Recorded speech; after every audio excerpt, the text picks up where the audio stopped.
Shame. I need a bell. But there's something you could do to get rid of it. A little something you can do every day. Mended light.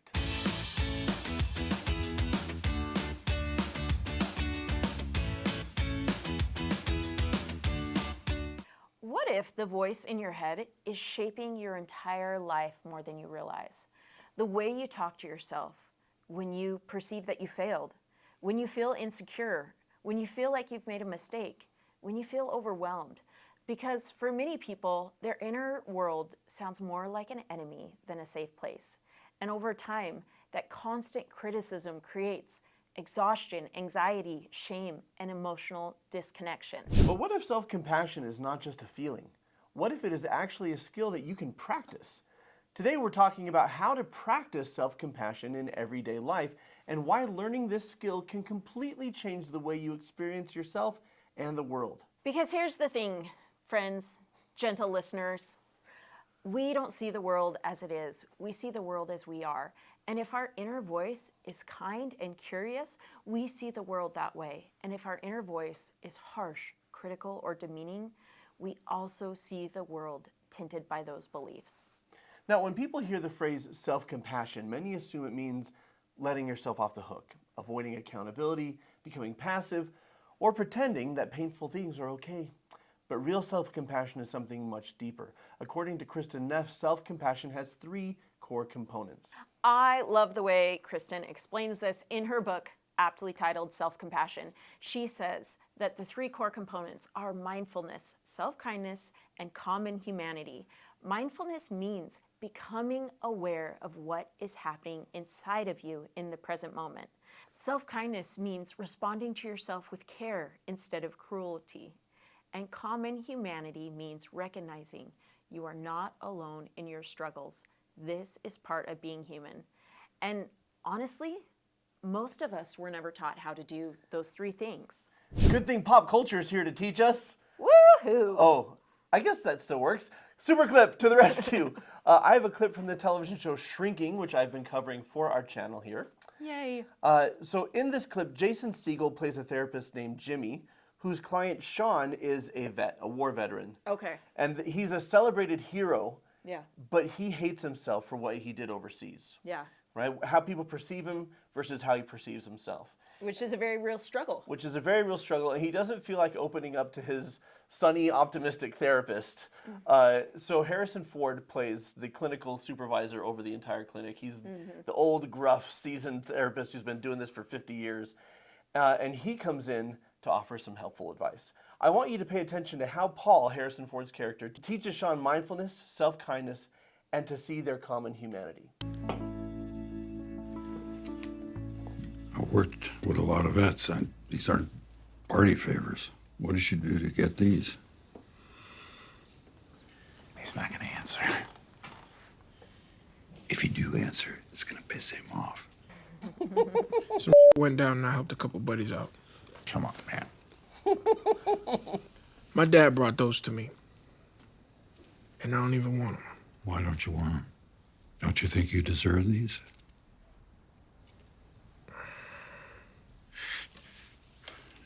Jimmy tell you I have Parkinson's? No, he didn't. That's Yeah, it's not my favorite. So you know about it. This schmuck knows about it. But I haven't been able to tell my own daughter. Why not? I'm scared. Common humanity. I'm afraid that she won't see me the same way she used to. I won't be just her father.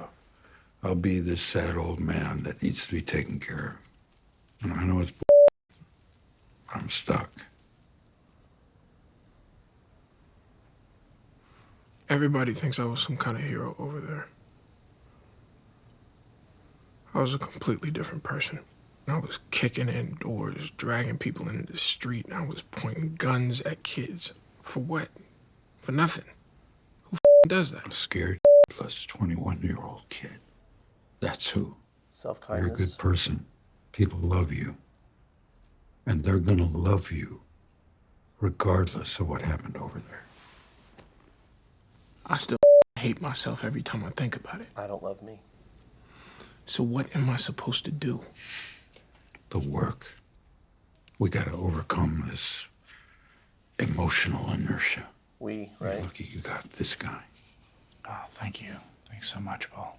It's really kind of you. Sometimes it's okay if you don't chime in. Sorry. Sean, I just want you to know that if there's anything, I'm here for you.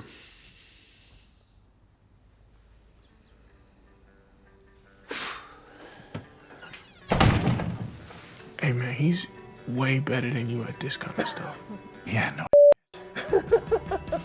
Okay, love this clip. Paul is teaching Sean, first of all, mindfulness. Yeah. Being aware of the shame that he carries inside him, the self-loathing, that these are the feelings that he's feeling that are keeping him stuck. Paul calls it emotional inertia, and he refers to it as a we problem, right? Yeah. I've got Parkinson's, I'm not telling my daughter because I'm scared, we're stuck. And so he immediately joins with Sean with a sense of common humanity of like, we have different struggles, but we're both struggling and we're both blocked.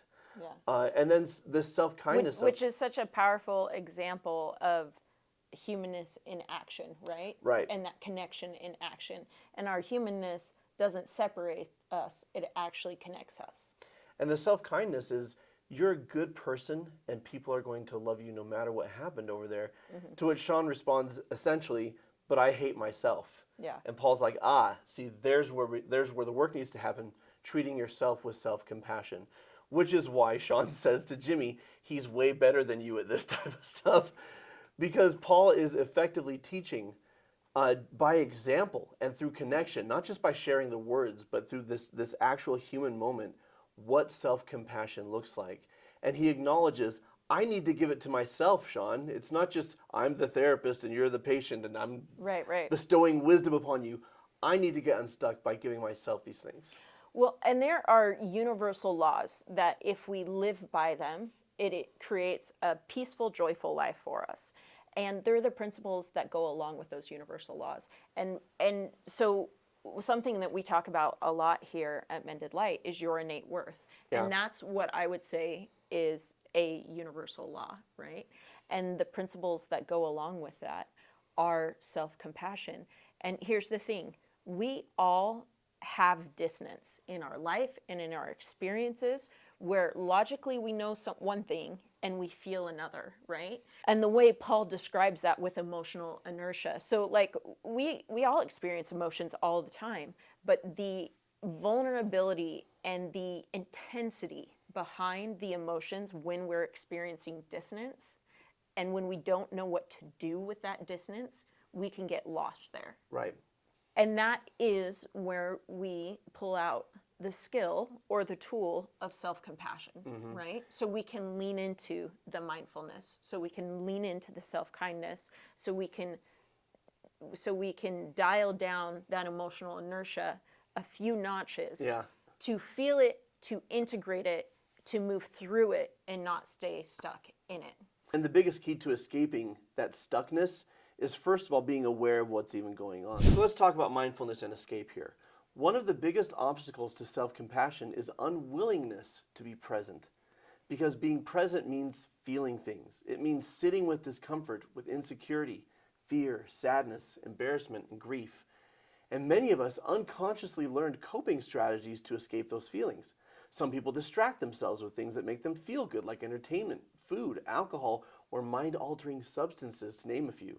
And some of us might overwork What? or emotionally shut down. I know nothing about any of those things. Some of us become defensive or try to control everything or disappear into entertainment, fantasy, or scrolling. But underneath all of those coping mechanisms is often one painful belief. I cannot handle this. And honestly, that belief keeps people stuck because when we believe we cannot handle something, we spend our lives running from it. Well, and this is where so many people get stuck. They are not actually afraid of the problem. They are afraid of the belief that at its root whispers, you're not good enough as you are. You need to hide, change, and be better. And if you change enough, maybe someday you will be worthy and enough. You guys, this is a false and incongruent belief. It is rooted in judgment and shame, which brings insecurity and causes us to armor up to protect our worthiness, belonging, and acceptance. It is a feeling that we are innately unworthy of love, acceptance, and belonging. That's what we're running from. So if you're relating to what we're talking about, this is your growth opportunity. Yay! Yay! One of the most powerful parts of healing is realizing you can actually handle difficult, scary, vulnerable emotions, and you can self-soothe. You can ask for support. You can learn new skills. You can adapt in supportive ways, find resources, and grow through discomfort. And with those skills, you will be able to confront the false and incongruent beliefs of unworthiness and instead see yourself as innately worthy, lovable, and valuable. It is a journey of shifting your worldview to I am worthy of love, acceptance, and belonging as I am, and there's room for growth. Self-compassion opens the door to this journey. And I like to remind people and myself that everything you are good at now was once unfamiliar to you. At one point, you didn't know how to drive or communicate emotionally. You didn't know how to navigate relationships, handle stress, or regulate emotions. You learned, and you can keep learning. As Shauna Shapiro teaches, mindfulness is not about perfection. It's about awareness without judgment. That changes everything because instead of saying, what is wrong with me? You begin asking, what am I feeling right now? What do I need? What is this experience trying to teach me? That shift creates emotional safety. Alicia, talk about support. And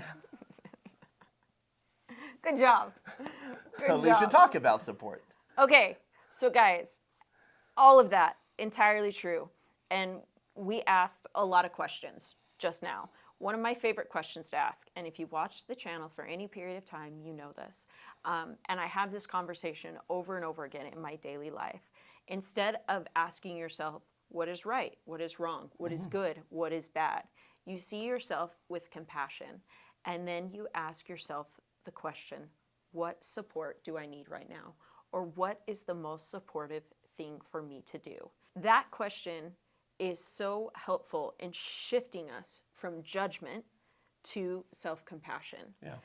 And when we see ourselves as a human with real needs, with very real reasons why we responded the way we do, and we see that, hey, maybe I don't want to show up in the world that way anymore, what support do I need?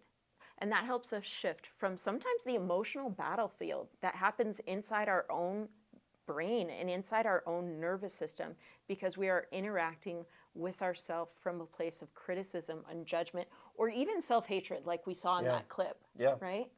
Well, and that self-judgment can only be alleviated through self-kindness. Honestly, one of the most beautiful ways to describe self-kindness is this: making friends with the rejected parts of yourself. We all have parts of ourselves that we learn to reject. Parts we were taught that were too emotional, too needy, too weak, too awkward, too much, not enough. So we hide them, we judge them, we fight them. But healing happens when we stop abandoning ourselves. A huge part of self-compassion is also becoming aware of worth ties. Worth ties are the things we connect our value to. Things like achievement, productivity, appearance, being right, being needed, being admired, being successful. And when we fall in those areas, we feel worthless. For some people, resting feels shameful.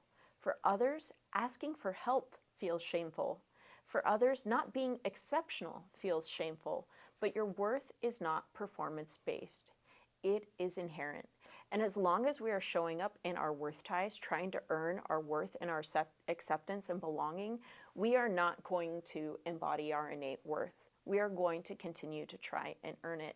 And so self-compassion is a first step in learning how to cut those worth ties, if we so choose, and to treat ourselves like someone who is innately worthy of care, even when we show up in ways that are not ideal. And we all do sometimes, and that is part of being human. Okay, so what if the harsh voice in your head is not helping you grow? What if it is actually the thing that's keeping you stuck?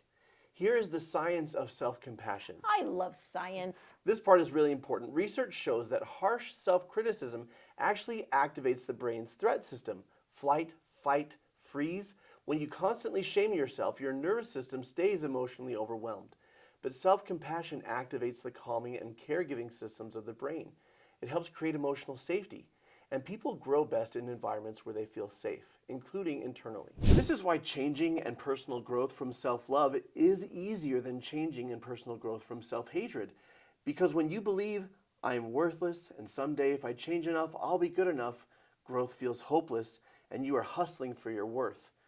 But when you believe I am worthy and growing, growth becomes possible, and that growth is rooted in self-love instead of self-judgment. I like to phrase it as, when I look in the mirror, I say, I like that guy and I want to take care of him. I love that. Go apply that mirror exercise to your life if that resonates with you. Okay, so how do we make this practical? How do we apply it to our life? Here are a few simple ways to start practicing self-compassion. First, 1, notice your inner dialogue. Pay attention to how you speak to yourself. When you feel that you failed, when you feel emotional, when you feel you've made a mistake, or you are feeling insecure, how are you speaking to yourself? And is that the way you would speak to someone that you deeply love? Next, replace judgment with compassion. Instead of, what's wrong with me? Try, this is hard, and I'm still worthy of kindness and understanding. Instead of, I always ruin everything. Try, I'm growing and I'm figuring this out. Number 3 is physical self-soothing.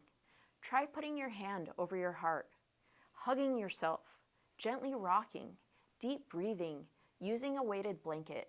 Your nervous system responds to physical care. Next, journaling. Write down what triggered you, what you felt, what you judged yourself for, and what compassionate truth you need instead. Number 5, self-compassion mantras. Things like, may I be kind to myself in this moment. I am worthy of compassion, and I can hold my pain with tenderness. These practices may feel small, but they are powerful because healing happens through repetition, which rewires your brain and creates new neural pathways. The final part of self-compassion is embracing your humanness. Every person has strengths, and every person has what other people call weaknesses, but around here we call them growth opportunities. Yay! Everyone's got wounds, fears. Everyone's got beautiful sides. They've got challenges. This is the human condition. You are not uniquely broken because you struggle. You're human. And either we are all worthy of love and compassion, or none of us are, including you. So I would love to ask you something. What is one way you are going to practice more self-compassion this week? Maybe it's resting without guilt, speaking more kindly to yourself, asking for help, letting yourself learn, even in unideal situations, or simply being more present with your emotions. Please share in the comments. This community is a safe place for healing, honesty, and growth. And if you want step-by-step support in learning how to do everything we've talked about, you can access the entire course called Self-Compassion for just $1 on our membership site. You are not failing because you struggle. You are a human who is learning and growing through experience, and that journey is more peaceful and joyful with compassion. Until next time, friends, keep shining. We need your light.